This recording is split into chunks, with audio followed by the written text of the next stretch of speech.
जैसा आप लोग जान रहे हैं कि इस समय बिहार में जो कोरोना का प्रकोप है और उसके बाद जिस तरह से अगर कोई काम करने की कोशिश कर रहा है और मदद करने की कोशिश कर रहा है तो सरकार उससे भी मदद करने नहीं दे रही है। आपके सामने अभी ताज़ा उदाहरण पप्पू यादव जी का है। संडे के दिन उनके खिलाफ वारंट निकाला जाता है, जबकि सुप्रीम कोर्ट की गाइडलाइन आई हुई थी कि कोरोना काल में किसी को भी गिरफ्तार न किया जाए। उसके बावजूद 5 घंटे तक यहाँ पे पटना में बिठाया जाता है। प्रशासन द्वारा पता नहीं किसके दबाव में पूरी प्रशासन एक्टिवेट हो जाती है और वारंट खोजा जाता है। हम लोगों की भी नेटवर्क है, हम लोगों ने भी पता किया कि वो 5 घंटे क्यों बिठाया गया था पटना में पप्पू यादव जी को, क्योंकि पुलिस के पास कोई पुख्ता वारंट नहीं था। अचानक से फिर मधेपुरा से इनको वहाँ के एसपी से बात होती है और पता चलता है कि वहाँ पे वारंट है, तो उनको बुलाने के लिए उनको 5 घंटा बिना कारण बिठाया गया। उसके बाद जब यहाँ से जमानत हुई तब उनको मधेपुरा ले जाया गया। ये केवल हैरेस करने का काम था। एक पूर्व सांसद, एक संविधान पद पे बैठा हुआ व्यक्ति और कम से कम 25 सालों का उनका जो राजनीतिक या संवैधानिक पद पे जो काम किया है उन्होंने, इस तरह के व्यक्ति के साथ अगर इस तरह की कुछ क्रूरता की जाती है, और मुझे तो शंका है कि कहीं ना कहीं उनकी हत्या का प्रयास चल रहा है बिहार के अंदर। कल मैं जिस तरह से दरभंगा गया था, उनके अस्पताल में मुलाकात मुझे नहीं करने दिए, जबकि कोई बड़ा इशू नहीं है। मेरे पास कोरोना बहुत नेगेटिव की रिपोर्ट है। मैं मुंबई से ट्रेवल करके अगर यहाँ आ सकता हूँ तो कोरोना का बहाना बना के किसी से उनसे मिलने नहीं दिया जा रहा है, और वहाँ पे क्या हो रहा है ये किसी को जानकारी नहीं हो रही है। तो कहीं ना कहीं मुझे ऐसी शंका है कि बिहार सरकार उनकी हत्या का पूरा कोशिश कर रही है। उनके इलाज के नाम पे उनकी कोई व्यवस्थाएं वहाँ पे नहीं है, और ये जो दुर्व्यवहार उनके साथ हो रहा है उसके खिलाफ हम लोग आवाज़ उठाने के लिए अब पूरे देश से जो एक्टिविस्ट हैं, चाहे आप दिल्ली से ले लीजिए, कन्याकुमारी से ले लीजिए, कश्मीर से ले लीजिए, पंजाब से ले लीजिए, अब सारे एक्टिविस्ट बिहार आएंगे और पप्पू यादव जी के लिए आवाज़ उठाएंगे।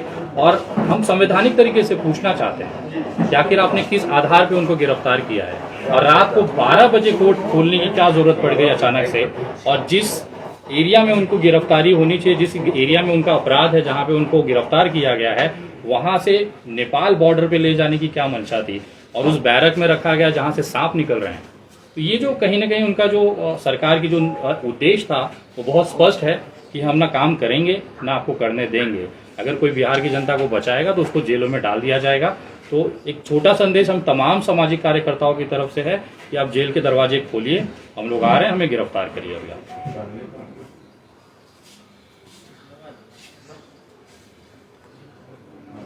कल आप दरभंगा गए थे, क्या बोला गया था दरभंगा में? जो आपका रिपोर्ट था नेगेटिव का, फिर भी क्या बोला गया था, क्यों नहीं मिलने दिया गया? सर देखिए, कोरोना का कारण बताया जा रहा है, उनकी तबीयत अस्वस्थ है बताई जा रही है, लेकिन मेरा सवाल ये पूछना था कि हम लोगों का विषय ही पूरा बदल दिया गया है। अब सारे लोग पप्पू यादव पे फोकस हैं, लेकिन कोई रूढ़ी से सवाल नहीं पूछ रहा है कि वो एम्बुलेंस आखिर क्या हुआ। जो पप्पू यादव ने 40 ड्राइवर्स दिए थे, उनका रूढ़ी जी ने क्या किया है, और वो एम्बुलेंस क्या अभी भी बिहार की जनता के लिए खुले हैं या नहीं खुले हैं? अगर रूढ़ी जी का हिसाब किया जाए तो वो इकलौते ऐसे इंसान हैं जिनको बीच मंत्रिमंडल में से उठा के फेंक दिया था इसी एनडीए सरकार ने। वो क्या कारण था, कोई बता सकता है क्या? हम लोगों ने जब इसकी पूछताछ की खोज किया तो पता चला उनके ऊपर गंभीर भ्रष्टाचार के आरोप हैं, और ये आरोप कोई ऐसे वैसे नहीं है। जिस जमीन पे वो एम्बुलेंस मिले हैं, मैं आज आपके वीडियो कॉन्फ्रेंस के इस प्रेस कॉन्फ्रेंस के माध्यम से मैं पूछना चाहता हूं बिहार सरकार से कि उनकी पर्सनल जमीन पर सरकारी पैसे 9 करोड़ रुपए से उनके जो घर बनाया है, भव्य घर बनाया है, वो पैसे की निकासी आखिर किसने की है और किसने इसमें मदद की है? हमारे पास वो डिटेल्स हैं जिसमें मैं आपको कह सकता हूं, जिसमें मिली भगत है वहाँ के डिस्ट्रिक्ट मजिस्ट्रेट, वहाँ के रूढ़ी जी खुद, और उस विभाग से जिस विभाग में वो मंत्री रहे हैं, उस विभाग के सरकारी पैसे से, बिहार की आम जनता के पैसे से 9 करोड़ रुपए से उन्होंने अपना भव्य घर बनाया है। इस तरह के आरोपों की जब जांच होगी, उस अमाउंट का अभी तक कोई ऑडिट नहीं हुआ है। यही सब कारण है कि रूढ़ी जी को बीच मैदान में से उनको पद से साइड कर दिया गया, मंत्रिमंडल से हटा दिया गया। और जब पप्पू जी जाके वहां पे किसके लिए उन्होंने सवाल पूछा था? आम जनता जो बिहारी है यहाँ पे जो मर रहा है उसके लिए सवाल पूछा था। हो सकता था वो एम्बुलेंस महीने भर में 10 लोगों की जान बचा पाती। वहां पे 40 एम्बुलेंस था, कम से कम 400 लोग बचते थे ना। वो सवाल अगर पूछने वाला व्यक्ति को अगर सरकार आरोपी मानती है तो मुझे लगता है देश भर की सारे जो लोग हैं वो आरोपी हैं। सारे लोग सरकार से सवाल पूछेंगे और वो जितने लोगों को जेल में डाल सकते हैं डालें। हमारी तरफ से खुला स्वागत है। क्या पप्पू यादव को जिस तरह से गिरफ्तार किया गया तो क्या उनको मारने की साजिश भी है? सर मैं आपको जिस तरह से शहाबुद्दीन का मामला हुआ है, जहाँ पे कोरोना नहीं होने के बावजूद भी उनकी दिल्ली में हत्या हो जाती है। हम लोगों ने इसको बाकायदा सोशल मीडिया पे बहुत सारे सवाल उठाए, लेकिन कोई जवाब नहीं मिल पाता। तो मुझे अंदेशा है और विश्वास है कि अभी जब यहाँ से पप्पू यादव जी गए थे, कोरोना नेगेटिव थे, लेकिन जब वो थोड़े दिन के बाद उनको पॉजिटिव कर दिया जाएगा और पॉजिटिव के आड़ में एक साजिशन हत्या पप्पू यादव की कर दी जाएगी, क्योंकि उनका जो कद है बिहार के अंदर वो अब बड़ा हो चुका है। एक तरफ सत्ता विपक्ष सब मिल के खेल रहे हैं। आप अगर राजनीतिक बयान देखेंगे तो वहां पे पप्पू यादव के खिलाफ ही आरजेडी भी है, जेडीयू भी है, बीजेपी भी है, सभी है। लेकिन बिहार की जनता के लिए अगर कोई आवाज उठा रहा है, जो रस्तों पे लंगर पर बांट रहा है, ऑक्सीजन सिलेंडर बांट रहा है, रेमडेसिविर इंजेक्शन बांट रहा है, तो केवल एक इंसान है। और शायद यही कारण है कि राजनीतिक हत्या करने का उनका प्रयास चल रहा है। अगर पप्पू यादव नहीं होगा तो फिर जम के भ्रष्टाचार होगा। रेमडेसिविर इंजेक्शन 30,000 35,000 में, यही आखिर ये जो अस्पताल किसके हैं, उसके पीछे अगर आप ऊपर जाएंगे तो किसी न किसी मंत्री, किसी न किसी विधायक का मिलेगा। ये जो फायदा है, पैसा जो कीमत है, वो जनता की जान पे, लाशों पे कमाने का पूरा प्रोपोगेंडा है, पूरा तैयारी है, जिसमें रुकावट पप्पू यादव कर रहे हैं। और यही खामियाजा है कि आज वो जेल में है और कुछ दिनों बाद उनकी हत्या हो पप्पू यादव से मिलने तो नहीं दिया गया क्या? वहाँ के डॉक्टर से आपकी मुलाकात हुई क्या? कुछ वहाँ का माहौल है अस्पताल का? वहाँ जो अस्पताल के हालात है वो बद से बदतर है, टूटा हुआ अस्पताल है। क्या है वहाँ सर, के मैं अस्पतालों का हाल?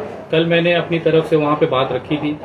अस्पताल में जिस तरह से उन्होंने, उनके जो वहाँ पे जो सहयोगी हैं या पुलिसकर्मी हैं, उनसे जब मैंने बात की तो उन्होंने बताया कि उनको पथरी, पेट में जहाँ किडनी है वहाँ पे उनको पेन है, बैक पेन है, लेकिन सीटी स्कैन के नाम पे, एक्सरे के नाम पे उस बड़े अस्पताल में, जिसको हम डीएमसीएच कहते हैं, वहाँ पे कोई फैसिलिटी नहीं है। अस्पताल मैनेजमेंट से मैंने बात करने की कोशिश की कि आखिर कौन सी दवाइयां आप चला रहे हैं, हमें पता होना चाहिए जो इंजेक्शन आप पप्पू यादव को लगा रहे हैं वो दवा है कि जहर है, आप कैसे वेरीफाई करेंगे? जब हमसे वहां पर भी कोई भी सामने आके इस पे कोई बयान नहीं देना चाहता। सबका एक ही जवाब था कि आप ऊपर जाके सरकार से या जो भी इनके मेन पदाधिकारी हैं, विभाग है, उनसे बात करिए। लेकिन मेरा कहना ये है कि अगर वहां पे इनका ध्यान नहीं रखा गया, अगर प्रॉपर इलाज नहीं किया गया, तो एक टाइम ऐसा आएगा कि उनकी इम्यूनिटी, उनका जो इंटरनल जो ताकत है वो टूट जाएगा, मनोबल टूट जाएगा और वो आदमी सरेंडर हो जाएगा। आज बिहार को पप्पू यादव की जरूरत है और मुझे ऐसा लगता है अगर आप सभी लोग मिलकर, बिहार की जनता, मुझे सबसे बड़ा शॉकिंग है, मैं 2000 किलोमीटर दूर रहता हूं मुंबई में, मुझे यहाँ की पीड़ा समझ में आ गई कि ये इंसान के साथ गलत हो रहा है, मुझे आवाज उठाना चाहिए। वहां से उत्तर प्रदेश से राज त्रिपाठी भाई आए हैं, बनारस से मिश्रा जी आए हैं, गुजरात से काजल निषाद आ रही हैं, कन्हैया कुमार भाई से बात हुई और दिल्ली से आ रहे हैं। ये सारे लोग, जब हम लोग दूर रह के ये चीज समझ पा रहे हैं तो बिहार का युवा शांत क्यों है? हम लोग किस दिन का इंतजार करेंगे? जब पप्पू यादव को कुछ हो जाएगा तब हम आंदोलन करेंगे। आज वो जिंदा है, इंसान जिंदा रहते अपने पूरे जीवन काल में कुछ अच्छा कर सकता है। आखिर वो गलत क्या कर रहा है? खाना खिलाना गलत है क्या? इंजेक्शन बांटना गलत है क्या? ऑक्सीजन देना गलत है क्या? अगर ये गलत है तो ऐसी गलती होनी चाहिए देश में। देश की जनता ऐसी गलतियां चाहती है। हमने देखा है यहाँ की विधायक हो, चाहे सत्ता दल हो, चाहे विपक्ष, उनकी औकात हमने देखी है कि भरे विधानसभा में गिरा गिरा के, कपड़े फाड़ फाड़ के, जूते चप्पलों से मारा गया विधायकों को। तभी भी ये विधायक जो अपने आप को विपक्ष कहता है, एकदम जीरो था, कहीं ग्राउंड पे नहीं दिख रहा था। तो आज हम उनसे उम्मीद ही नहीं कर सकते कि वो पप्पू यादव के मामले में आवाज भी उठा सकता है। तो ये कहीं ना कहीं खामियां जो है सरकार की या बिहार सरकार की, उसको दबाने की पूरी कोशिश है। लेकिन अब देश की जनता को आगे आना चाहिए और खासतौर पर बिहार की युवाओं से कहना चाहता हूँ कि अगर आज आप चुप रह गए तो कल को कोई भी पप्पू यादव आपको बचाने नहीं आएगा।